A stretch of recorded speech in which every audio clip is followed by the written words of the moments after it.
realizing that it is obvious, and not having to worry about defending it or questioning it. It's much better from my point of view for them to think that it's crazy to think that this is not the work of God, that it's not purposely arranged. So, and like your experience, my children are always coming out with statements about isn't it good that God da da da, and isn't it statements like that. So I see defense of the faith as kind of a higher intellectual pursuit. Maybe I'm but so far we haven't tried to teach the younger kids how to defend their faith. But when they get to high school, that we.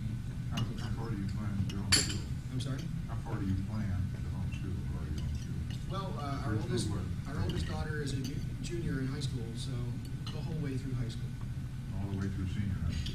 Yes, through 12th grade. So far so good. Like I said, our oldest daughter is a junior in high school. She'll graduate after next year, so we can do it.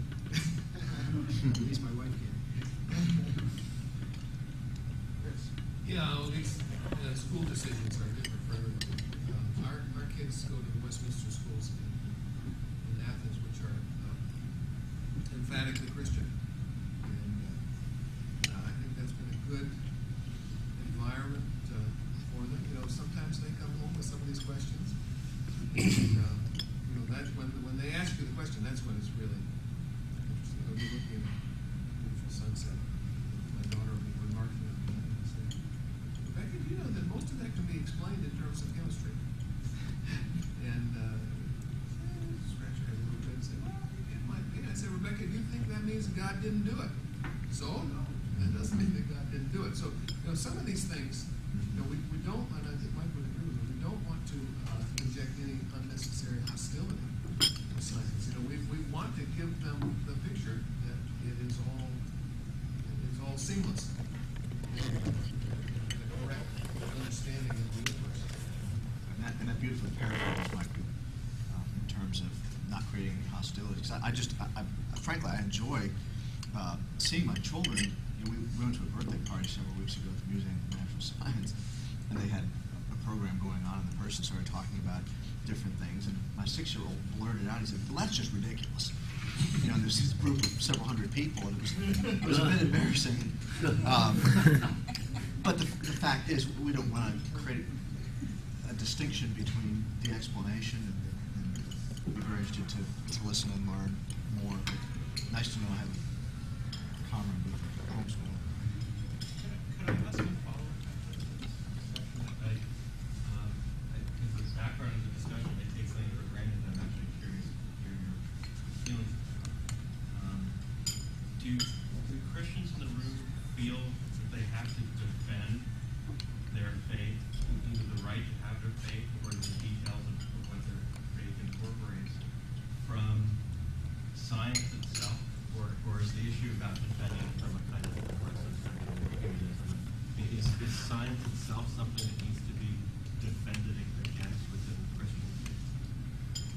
No, I don't think it is. I think it's the latter, aggressive secularism. But aggressive secularists very much want to pretend that science is on their side. And that's the sense in which kids need to hear about some of these things. Go ahead, Rick. Yeah, I much agree. I think that science is, I'm a scientist. I think it's a wonderful pursuit. This is the way we learn about the way the world works. Nonetheless, there are these people, as Fritz said, who take the data, when it started a long time ago, when science started to explain how mechanically the world worked, people would use that. The language it is, and that it has redundancy. so that the defects are well detected. If I say, and I have trouble understanding how this could have come about by random mutagenesis in time, just leave it at that. I get approached by more students, and I get more emails from students and from their friends than I do with anything, just to suggest that I have trouble understanding how this could come about. And what I say to them is that this is Objectioning email? always objectioning emails, and I say to them, it's interesting that I'm going to say something even before I say it that generally reduces down to an attack on me as an individual, and then I say what I say, and after about 3 email cycles, it begins to go to that. And I said, do you remember what I said in class was going to happen? That the attack was going to start coming against me as an individual, just because I'm not suggesting that the world's hypothesis is wrong. I'm just saying, and I think also that among students there's a rookie zeal sometimes, that they feel that scientists understand. So they know. But when I talk to the real hardcore scientists, and I say, no, give me the details on how this could happen. And they know that they can't skirt anything by me, that I'm really looking at the hard details. I have gotten people to sit back and say, it's God.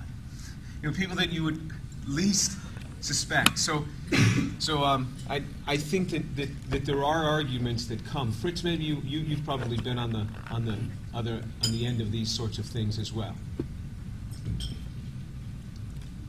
I'm not an organic chemist, so I can't pretend that I put groups in various difficult places.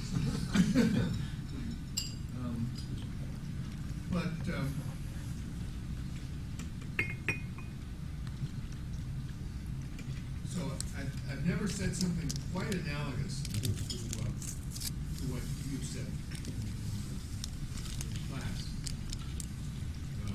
and therefore I haven't had that response for that particular situation. I have, I do tell my students at the first day of class that I'm Christian in about 3 seconds, and that brings up lots of interesting responses.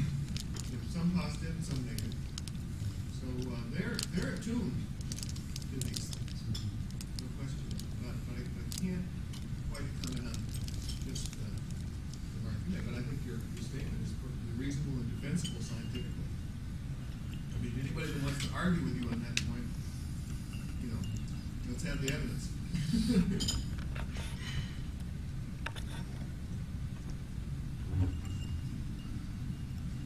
How do you assess what's happening overall as far as just Darwinism is concerned and the theory of evolution? Are they becoming more entrenched? Is it becoming more and more the thing that everybody believes, or are they coming to say, well, this is just a theory? Well, it's not very popular, according to all statistical surveys. The number of people that really believe Richard Dawkins type Darwinism in the United States is less than 10%.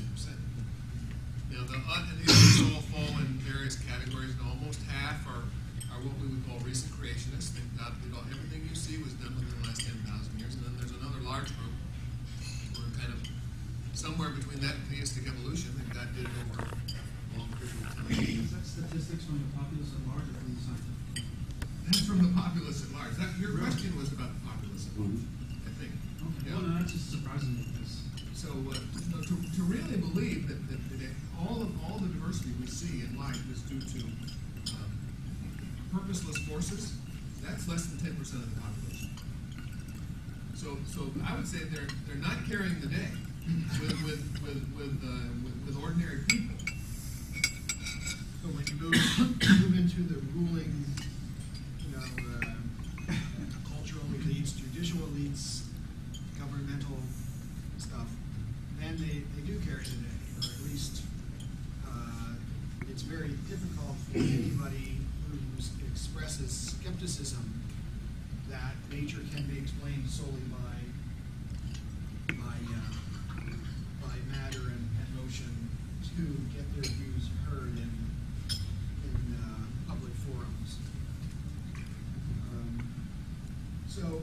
I think Philip Johnson, who's a professor of law at the University of California, Berkeley, expressed it this way. He said that if India is the most religious nation on earth, and Sweden is the least religious nation on earth, then the United States has a population of Indians ruled by Swedes. You know, this idea that you say that the trend setting, there was a question that came to Michael last night by one individual who was handing out things in the beginning, and I said, you can stand in the back and hand these things out. I just objected to him putting it all over everybody's seat prior to the program, because I just didn't want people to think that this was part of what the Veritas program had put forward. His question to Michael was, have you published this in any peer-reviewed articles? And to those of you who don't quite understand, let me just say that the easiest things for me to publish are the simple things. Things that don't contest any great idea or are not really groundbreaking into new things. The most difficult things are the really novel and really new, and if you start to question a dogma, it becomes extremely difficult because it's your peers who review this, and all you got to do is get one person who can anonymously shut this thing down. So just having it said, well, I got it published in a you can't get it published in a peer-reviewed journal, doesn't mean that it's necessarily bad. It just might mean that it's really quite novel. And this is indeed what I see. I mean, poor Summer and Chris are on co-authors with me on a paper that I think is really great. We're having a terrible time with it, and then I get this, this simple little thing, and it gets right in. So, do you want to comment on that? You've probably experienced that. Well, the main route of publication for scientists is in the scientific literature. So people say, why didn't you have this reviewed? You did not present this to the your scientific peers.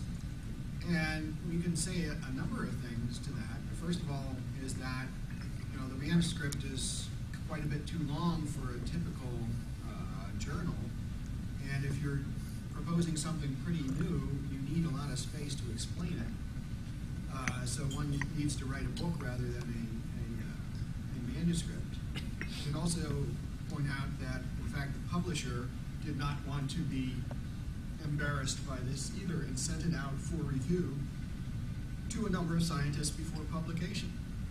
And so people who see that it's published as a book kind of just assume that it was not reviewed, but in fact most publishing houses send manuscripts out to review if they have concerned technical arguments. And of the 5 people who reviewed the book, one person recommended that it not be published because he viewed it as giving up, and the other 4 thought that it should be published. 3 didn't agree with the idea of intelligent design, but thought it was interesting, and 1 person thought that intelligent design might in fact be true. And let's see, the other thing is that one can point out that the book has been out for a long time now and has been reviewed by quite a few scientists. And so one can read their reviews and compare them to the book and see what one thinks. And by some of the reviews that I tried to put up on the screen last night, if you happen to attend the talk, everyone had agreed that the systems I described were accurately described, that they're really very complex, that we do not have explanations for how they came about now. And the sticking point was always whether it's legit to conclude intelligent design. And I don't think that's a scientific question anyway, whether it's legitimate to conclude design or not. We would have to get into philosophical arguments to justify excluding that, not scientific arguments. So, I've heard that objection, and it's an easy one to raise, and people raising